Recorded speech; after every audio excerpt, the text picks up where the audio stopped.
Hey everybody, my name is Justin Sandhills. I am the co-owner of Sandhills Real Estate Holdings out of Southern Pines, North Carolina. In our last video, we talked about how to utilize the GIS system through your county website to glean some more information about potential lots that you're looking at. Today's video is just going to kind of build upon that. We're going to lay on top of that some information about zoning and how to understand kind of what the zoning is, how to find out what the limitations are, and we'll just go ahead and take a look at a property that my partner Brett and I purchased a couple weeks ago and kind of give you an idea of how we were looking at it and why we think we were able to purchase it when others may have overlooked it because we were thinking about it from a value add proposition of what the potential was based on the current zoning. Um, so this property is located in Moore County. It's in the village of Pinehurst. So first thing that we can do is go over to the Moore County GIS site. This is going to be fairly familiar to what you saw in the previous video as far as the GIS layout. Um, Again, you would go to search. The address for this one is, it's actually not 161 Spring Lake. It is 486 Spring Lake Road. It's across the street from Pinehurst number 6. So if you look on the GIS, this right here is the entrance to Pinehurst number 6. And you'll notice that all of the area around this section is shaded in a green. And when we were initially looking at that, that kind of stood out. You know, typically that means that there's something about this area that is, for some reason, it's different than the surrounding area. So the first thing that we did after we found the parcel on GIS was we went ahead and went over to layers and we tried to figure out why is it that that is shaded differently. And we noticed pretty quickly that it's because by default, when you go into the Moore County GIS, it shows the village of Pinehurst uh, as shaded if it falls within their jurisdictional area. And so for whatever reason, this section in the middle of the village of Pinehurst is in the Pinehurst, what they call ETJ, um, which is basically a jurisdictional zoning that is typically located on the fringe of a, you know, the main village zoning district. So it's interesting that this is in the middle of the village and it is somehow zoned for the ETJ and not the actual, you know, normal Pinehurst zoning. So we dug a little bit deeper. And if you click on this, we started to look on this particular GIS. It doesn't give you a whole lot of information with regards to the zoning. So it will tell you that it's 0.77 acres, and we'll talk about why that's important in a second. There was an old house on this property, but it's really doesn't really have any value. We were looking at it from the perspective that the home was most likely going to be torn down. Most like I don't think it would be economical to try and rebuild it based on its current condition. So there's nothing in here that in this information that was telling us, you know, anything about the particular zoning. So in Moore County, what you can do is you can click on more information and it will allow you to go to the tax record. So the tax record is going to give you a lot more detail about the property. So you can see it's in the Mineral Springs Township. It's in the village of Pinehurst. And this is what's really important. The zoning is R5. And so everywhere that you look, every city that you look in, every county that you look in, the zoning codes are going to be different. A lot of them are similar. However, there are nuances, you know, from each city to city and each county to county. So, for example, if you see R5, typically that's indicative of a residential zoning district. That's the R, and the 5 stands for or represents the minimum lot size, which is, you know, in this case, it's 5,000 square feet. For a residential district, 5,000 square feet is incredibly small. Usually in a city center such as this, you would expect to see R10 zoning, maybe R6 zoning, but pretty typically you're going to see a requirement to have lots that are larger than 5,000 square feet when it allows for single family residences. So that was really interesting to us because if you remember, this parcel was 0.77 acres, so that's 3/4 of an acre. And an acre contains just about, right around 40,000 square feet. I think it's more like 43,000 square feet. So, if you just take 5,000 and divide it into 45, you can see that. I mean, there's the potential that um, you you could get, multiple lots if you were allowed to do it by the development ordinance of Pinehurst. So that's a whole nother topic, the UDO and subdivision um, processes and how that is navigated. We might touch on that a little bit in this video, but we probably will save the nuts and bolts of that for a subsequent video. So once we kind of figured that, this is zoned for R5 and it had a fair amount of road frontage and a relatively decent sized lot, we started to kind of look at what the feasibility would be to take this lot and split it into, two or three lots so that we could, then potentially either develop it on our own, three single family homes, or, potentially sell lots off to a builder that was interested in developing in this area. Because again, as you'll notice, this is a master plan community right here. And as you get, as you go straight across the street and up into Spring Lake Road, there's other than this multifamily development here, there's really no development in this entire section, you know, with the exception of this home right here. So if we were to remove this house, essentially, you could have three new single family homes kind of all by themselves for all intents and purposes because none of the rest of this land is developed. So that's to us that was really appealing because you weren't. It's not like you were coming, into Pinehurst and then you were having to go through, um, maybe homes that weren't maintained or maybe neighborhoods that were densely populated. There's for being in the middle of Pinehurst, this is actually offers quite a bit of privacy. Given this lot's relative location to what surrounds it. So if you're not mathematically inclined like myself, we can go to Google and just type in um, acres to square feet. It'll pull this up and you can do 0.77. That tells you that there's approximately 33,500 square feet in that lot. So certainly with a 5,000 square foot minimum, you could potentially get a fair number of lots. However, as you look at the way that this lot is shaped and the road frontage, it's narrow and long. You really on a minor subdivision, you really want each property to have road frontage. So you really need to start looking at, what are the setback requirements? What is the road frontage requirements? Is it feasible to even split this lot up? Because, for example, you see there's 94.77 feet of road frontage. If in Pinehurst, the R5 road frontage requirement was 50 feet, well, there you go. It's a non-starter. You don't have 100 feet of road frontage, so there's no way for you to split this lot into two lots. Through some research, we were able to determine that at the road, the frontage requirement is 20 feet. So we actually were thinking, okay, based on that, we have enough road frontage for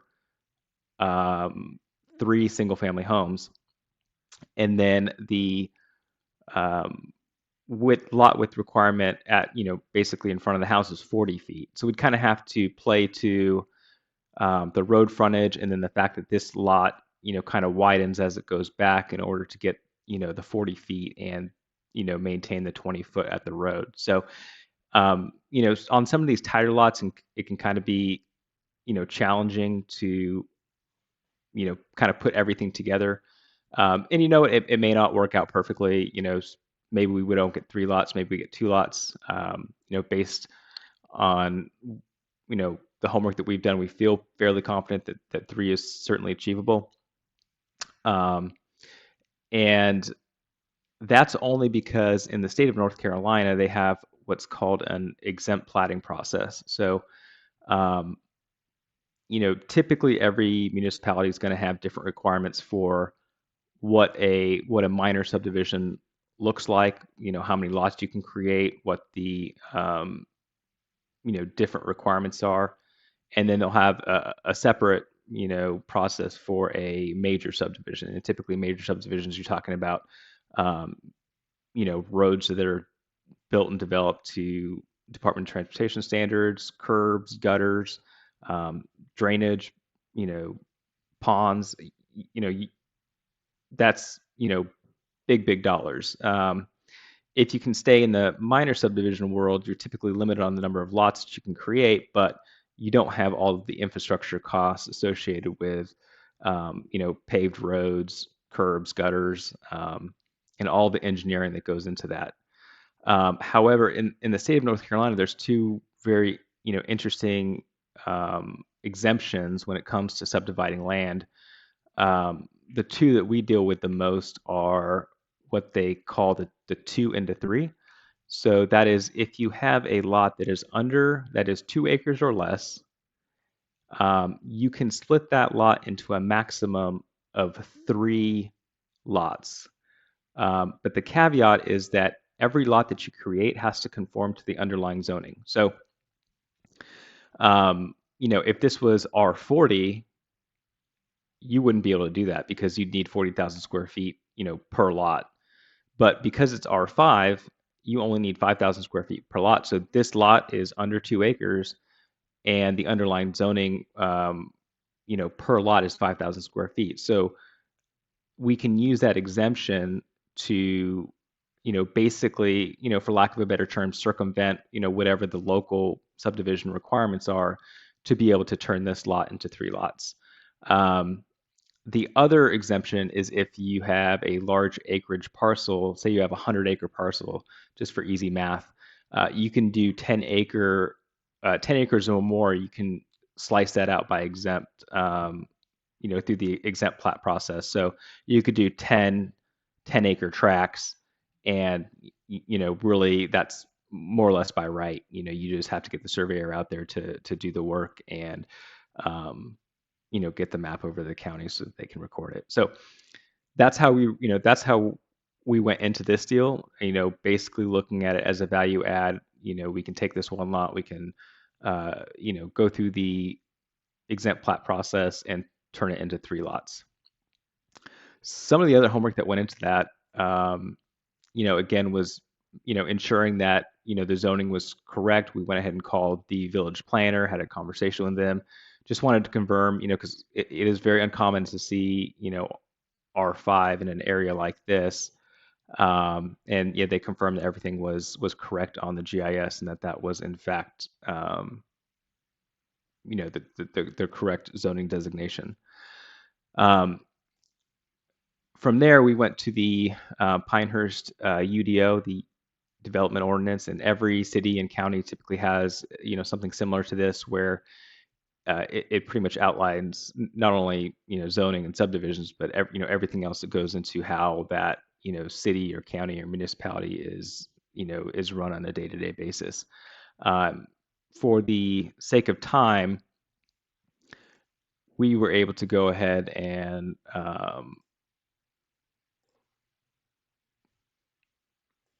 pull this out. So this is the village of Pinehurst, you know, subdivision requirements by zoning. So these are all the different zoning districts within the village of Pinehurst currently. It might be hard to see, but this is R5 right here, and you can see minimum lot size is 5,000 square feet. The lot width, again, at the house is 40 feet, but the minimum lot width at the street line is 20 feet. So really, when you're looking at how a house or a lot can be laid out, you really need to take into consideration all of the different setbacks, and that could really play an impact on whether or not you're able to do um, what you're hoping to be able to do. So again, you can, it doesn't have to be R5. You could look at any of the other zoning districts, and just to point out some of the big differences. So in R5 it's 5,000 square feet. In R30 it's 30,000 square feet, and R210 it's 5 acres, and same thing for RD. So I mean the difference between 5,000 square feet and 5 acres is massive. So I mean that just goes to show the importance of understanding um, the different zoning districts and the areas that you're underwriting land deals. Another important one to consider is the limitations on impervious surfaces. So for example, in the RD district, only 24% of the overall parcel can be covered by impervious surfaces, and typically that means driveways, slabs, things that are not natural, where water cannot be reabsorbed subsurfacely. And then as you get into higher density zoning districts, that typically increases because um, these zoning districts are designed to be developed at a higher density level. Um, so then, after we kind of looked at all of this, we just went ahead and started trying to lay out what some potential lots might look like. This was just one conceptual that we did. This is not the final version that we ended up going with, but we just wanted to be able to lay something out conceptually so that we could kind of visualize what the options would be. So as you can see, we're meeting the 20-foot minimum at the road front, and then each of these had a wide enough section that we could meet the 40-foot width requirement farther back in the lot. So I mean, I wouldn't say this is ideal. I mean, you're having to come back quite a ways to get to as far as utilities, so water and sewer, to get to these areas, but sometimes you just gotta work with what you got. Um, Other considerations that are going to go into this is, where, do you have access to water and sewer? If you don't, density at this level is probably, you're probably not likely to be able to get this type of density because, you need an area not only for your building footprint, but you also need an area for your drain field. You typically need a repair area for your drain field. Um, and then if you have well on top of that, your well has to be a certain amount of distance from your leach field. So you start to eat up space really quickly if you don't have public utilities available. So this particular lot does have public utilities available. And I believe on this parcel, there's sewer at the road. There's actually also sewer that runs to the rear. So when you're thinking about gravity sewer, you need to be thinking about, what is the topography? Because if you're higher at the road and lower, where your homes are going to be, I mean, gravity does not work uphill. So depending on how deep those um, sewer lines are, you may not have the um, gravity may not be on your side with getting to that sewer line without some type of pump or other additional infrastructure. But in a case where you have sewer in more than one location that can be tied into, that gives you a lot more flexibility, because even if you drop front to back, your sewer lines are always going to be a certain number of feet below surface, so that gives you a little bit of flexibility there.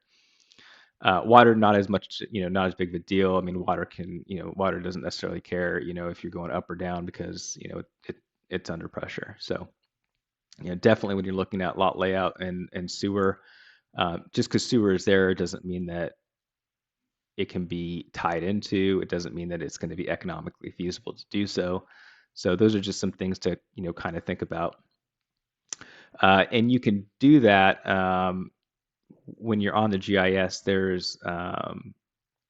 Uh, there's a layer that you can select that will basically give you it'll give you different lines, and in between those lines will be a certain distance. So from one line to another line, that might indicate that is a drop of so many feet. Could be 2 feet, could be 4 feet, could be 5 feet. Just depends on the specific GIS system that you're using and the selection that you make. So you can kind of get an idea even without being on the ground. If you notice, if you see up here on GIS that the elevation is 400 feet and back here it's 300 feet, well, in the sewers up here, you got a big problem. In that case, and maybe you're only able to get two homes because they have to be so much closer to the road.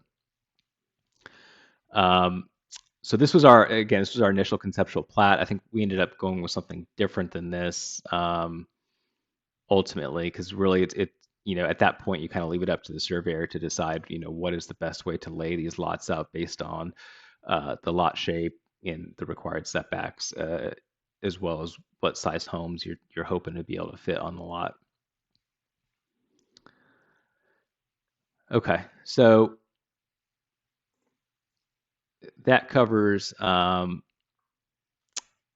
of high level what we're looking at when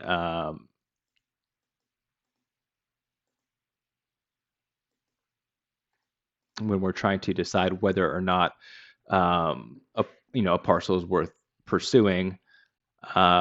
Another thing that we will do a lot of times is we'll just go straight to Google Earth, or I guess Street View, you should say, because you can get quite a bit of information just from going down the different streets that are in the area.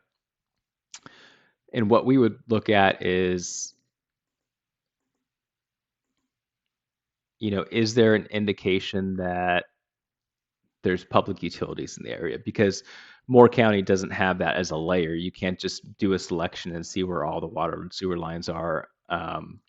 It's just not a layer that they have built into their system. So this is actually the parcel that we were underwriting, and you can see there's the old home.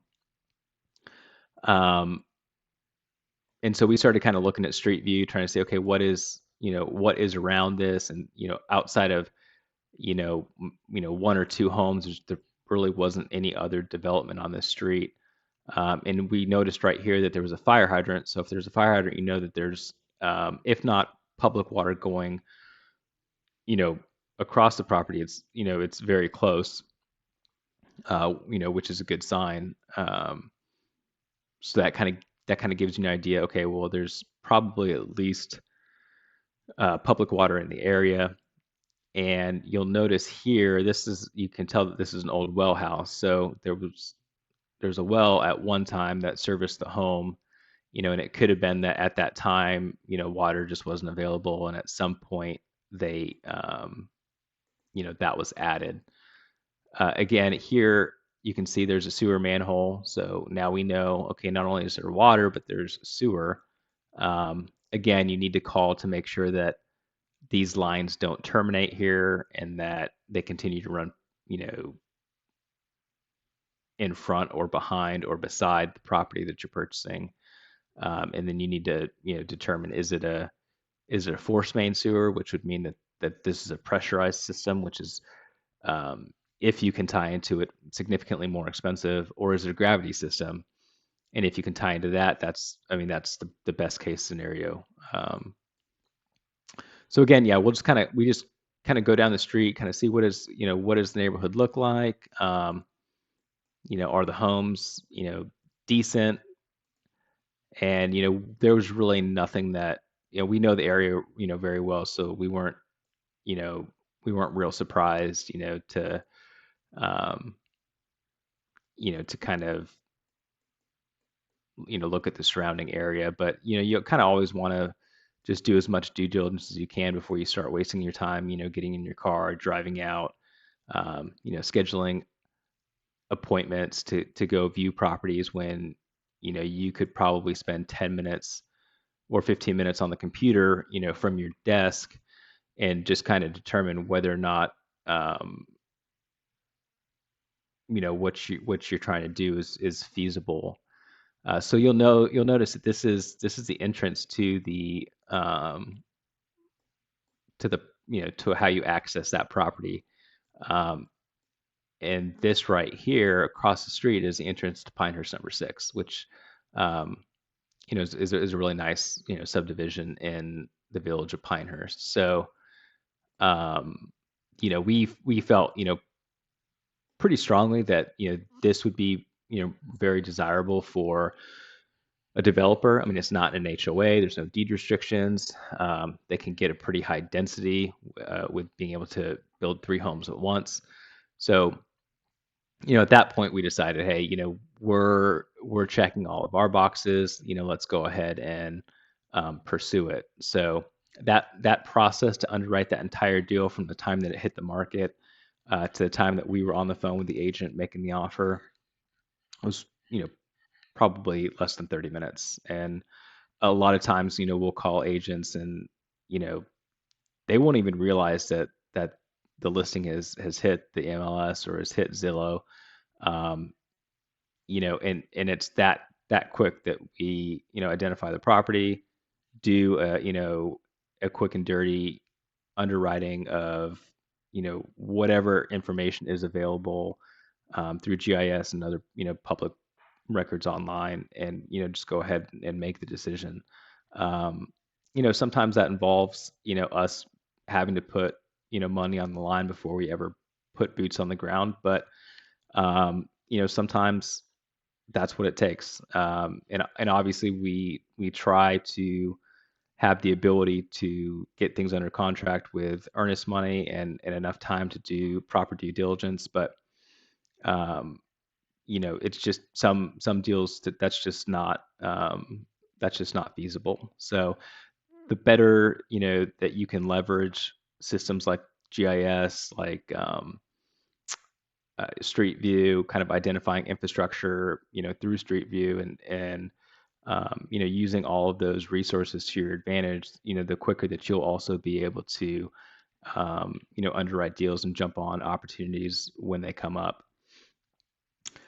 Next time, when we get on, to our follow-on video, we'll probably dive a little bit deeper into the UDOs and how they kind of dictate, what is and isn't allowed with regards to subdivisions, as well as some things to consider when public utilities aren't available, specifically when you're looking at a lot that um, is going to require a septic system, and how that can be, how you can kind of do some underwriting just by looking at the soils. And there's some resources available online that work nationwide that can kind of help guide you to making an informed decision. So I hope you guys found this interesting. I would love it if you would leave some comments and maybe shoot us some questions. We're happy to kind of tailor these videos and provide more value if we kind of understand what questions that you have and kind of some of the challenges that y'all run into when you're looking at vacant land or underwriting land deals. So again, my name is Justin, Sandhills Real Estate Holdings. Please take a minute and visit our website. It's www.sandhillsreh.com, and our contact information is available there. Feel free to shoot us an email or give us a call.